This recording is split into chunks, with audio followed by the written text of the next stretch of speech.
Right now, as you're watching this, there's a string of letters and numbers sitting inside your phone. You didn't create it. You can't see it on your home screen. But every single app you've ever opened has been quietly reading it, copying it, and selling it to companies you've never heard of. It's been there since the day you took your phone out of the box, and unless you've gone digging through settings menus most people never touch, it's still there right now, working in the background while you read this sentence. Online, people call it a parasite.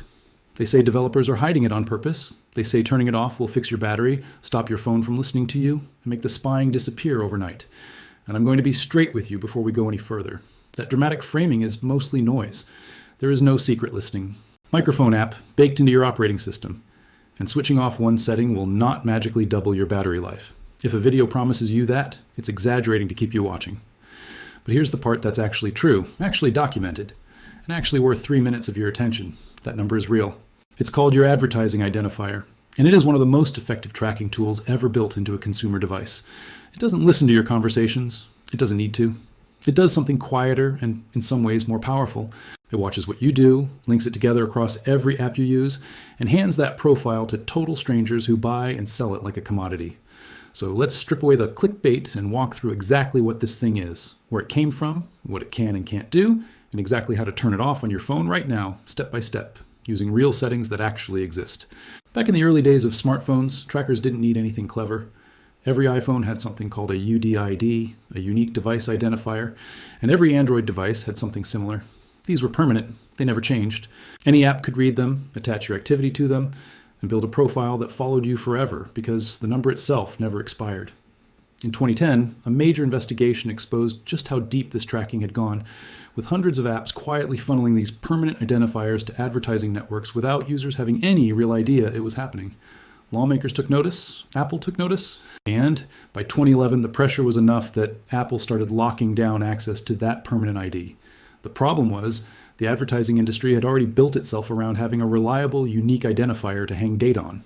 So instead of giving up tracking, the industry adapted. In 2012, Apple introduced something called the Identifier for Advertisers, or IDFA. A year later, Android followed with its own version, the Android Advertising Identifier, or AAID. These worked almost exactly like the old permanent IDs, with one meaningful difference. Users could now reset them. In theory, that gave you some control. In practice, almost nobody knew the setting existed, and even fewer people used it. The identifier was still turned on by default for every single app, on every single phone, the moment it left the factory. This is the number we're actually talking about, not a Parasite app, not a secret eavesdropping tool. A quiet identifier baked into your operating system that every app on your phone can access without asking your permission first. And here's why that one detail matters so much. When every app and every advertising network sees the exact same ID, they can compare notes. A shopping app sees what you buy. A weather app sees your location history. A game sees how long you stare at your screen and when. None of that data means much on its own, but the moment all three companies plug in the same advertising ID, those three separate slices of your life get stitched into one profile. Not someone in this region likes hiking. You, specifically. By name, behavior, and location, tracked across apps that have nothing to do with each other, except that they're all reading the same hidden number. And it doesn't stop with the apps you installed. This identifier gets bought and sold. Data brokers, companies whose entire business model is collecting personal information and reselling it, use your advertising ID as the key that lets them merge data sets from completely different sources. One company might know your shopping habits. A second might know which neighborhoods you've physically been in, pulled from a navigation or weather app that quietly logs GPS coordinates. On their own, those data sets are disconnected. But if both companies have access to the same advertising ID attached to your device, they can sell their separate data sets to a third party, who lines them up side by side, using that ID as the connector, and suddenly has a far more detailed picture of you than either original company ever had alone. This is genuinely how a huge slice of the targeted advertising industry works, and it's been documented for years by privacy researchers and regulators. It's also exactly why some U.S. states have started building tools that let residents request the deletion of this kind of tracking data from registered data brokers, because the scale of what gets collected through the single identifier is large enough that lawmakers felt people needed a way to push back. So no, it's not a parasite, and it's not listening to your microphone, but it's just an ID number undersells what it actually does. It's less like a spy planted in your phone and more like a name tag that every company in the room can read, whether you wanted them to see it or not. And once enough companies are in that room comparing name tags, they end up knowing more about you collectively than any single one of them was ever supposed to. Now, let's talk about why these videos keep showing up with battery claims attached, because that part deserves some honesty too. Disabling your advertising ID is a privacy move, not a performance move. It limits tracking. It does not meaningfully change how long your battery lasts. If your phone actually does feel sluggish or drains fast, the real culprits are usually background app or refresh eating cycles in the background, location services running constantly for apps that don't need constant location, or push notifications and sync processes running on a schedule that's more aggressive than you actually need. Those are real fixable settings, and they're worth checking separately. But they're a different issue from the advertising ID, and stretching the truth by bundling them together with a scary word like Parasite is exactly the kind of thing that makes good information hard to trust. You deserve the accurate version, even if it's less dramatic, because the accurate version is still genuinely useful. So here's what's actually worth doing, and here's exactly how to do it. On Android, the path depends slightly on your phone's manufacturer, but the core route is consistent across most modern devices. Open Settings, then look for Privacy and Security. Inside there, look for an option called Privacy Controls, or in some interfaces simply Ads, or on older versions of Android, it might be tucked under your Google account settings instead. Once you're in the Ads section, you'll see an option to either opt out of ads personalization, or on newer Android versions, an option that says Delete Advertising ID. Tap it, confirm it, and that's it. On older devices that don't allow full deletion, you'll instead see a Reset Advertising ID option, which clears out the tracking history tied to your current ID and assigns you a fresh one, effectively wiping the slate the data brokers had been building. It's not as strong as full deletion, but it still resets the clock on whatever profile had been accumulating. On iPhone, the steps are just as simple. Go to Settings, then Privacy and Security, then look for Tracking. You'll see a toggle labeled Allow Apps to Request to Track. Turn that off, and going forward, apps are blocked at the system level from requesting access to your identifier at all, which is actually a stronger default than what Android offers out of the box. While you're in that same Privacy and Security menu, it's worth scrolling down to find Apple advertising as well. That's a separate setting specifically for Apple's own internal ad targeting, distinct from third-party tracking.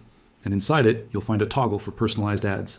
Turn that off too if you want to limit Apple's own profiling on top of blocking third-party access. Now here's the part nobody wants to say in a thumbnail, but it's the most important part of this entire video. Deleting or resetting your advertising ID does not make you invisible. It does not stop every form of tracking. Apps and advertising networks have other ways to identify you that don't rely on this one setting. Things like device fingerprinting, which builds a unique profile based on your screen resolution, your installed fonts, your battery level, and dozens of other tiny technical details that, combined, can re-identify a device almost as reliably as the ID you just deleted. Things like account-based tracking, or simply being logged into the same email or social account across multiple apps, lets companies link your activity together, regardless of what's happening with your advertising ID. And things like probabilistic matching, where companies infer who you probably are based on patterns, even without a direct identifier at all. So turning this setting off is a real, legitimate, worthwhile privacy improvement. It is not a magic shield. Anyone who tells you that one toggle makes you completely untraceable is lying to you, the same way anyone who tells you it's secretly listening through your microphone is lying to you. The truth sits in the middle, and the truth is still worth knowing. This is a meaningful identifier that genuinely enables a huge portion of cross-app tracking. It genuinely gets sold to data brokers, and turning it off genuinely reduces how easily companies can build a detailed profile of your daily behavior. That's not nothing. That's actually a pretty significant privacy win for 30 seconds of effort, even if it isn't the dramatic battery-saving, spy-stopping miracle some thumbnails promise. There's one more layer worth knowing about, if you want to go further than the basic setting. Beyond your advertising ID, most phones also collect what's called usage data and diagnostic data, which gets sent back to the manufacturer itself, not just third-party advertisers. On both Android and iPhone, you can usually find a toggle for this inside the same Privacy and Security section. Sometimes labeled as Diagnostics, sometimes as Usage and Diagnostics, sometimes folded into a broader analytics setting depending on your device. Turning this off doesn't touch the advertising ID specifically, but it does cut down on a separate stream of data your manufacturer collects about how you actually use your device day to day. It's a smaller piece of the puzzle, but if you're already in the settings menu fixing the bigger issue, it costs you nothing extra to handle this one at the same time. It's also worth checking your individual app permissions while you're in there, because a huge amount of real tracking doesn't come from the advertising ID at all. It comes from apps you gave broad permission to months or years ago and forgot about entirely. Go into your app permissions list and look specifically at which apps have access to your location. And more importantly, whether that access is set to always instead of only while using the app. A flashlight app or a simple game has no legitimate reason to know where you are when you're not even using it. Yet a surprising number of apps quietly hold on to that permission because nobody ever went back to check. Same goes for microphone and camera access. It's not that these apps are secretly recording you in the background. That's not generally how mobile operating systems work anymore. Both Android and iOS show you a visible indicator the moment your microphone or camera is actually active. But plenty of apps request access just in case during setup. And most people tap allow without thinking twice, leaving permissions active for features they never use. So if you actually want to take back control here, the real move isn't just deleting one identifier and calling it done. It's treating your phone's privacy settings the way you'd treat cleaning out a junk drawer you haven't opened in 2 years. Delete or reset the advertising ID using the steps we just walked through. Turn off diagnostic and usage data sharing with your manufacturer.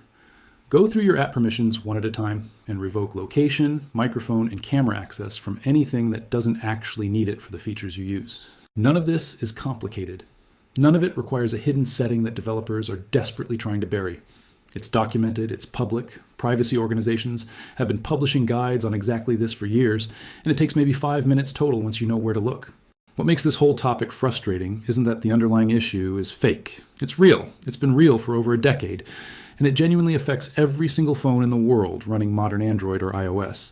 What's frustrating is how often it gets repackaged with fear-driven language that promises far more than the actual fix delivers, because fear gets clicks faster than accuracy does.